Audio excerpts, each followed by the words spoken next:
poder presentar una exposición de una artista como Raphaela Vogel, una artista joven, quien vive y reside en Berlín. Ella ha tenido varias muestras internacionales, tanto en la Bienal de Venecia de 2022 como también en el Museo de Base, entre muchísimas otras exposiciones, pero sí nos hace muy felices que esta sea su primera exposición en México, ¿no? Y en un espacio como el Museo Tamayo.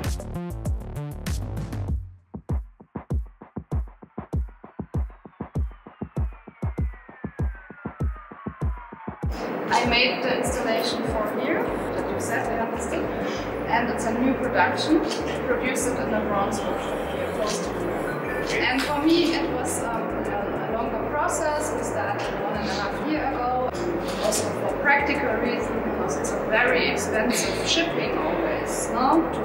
From Berlin to here, we thought, oh, how can we do it? Because normally I do very big installations.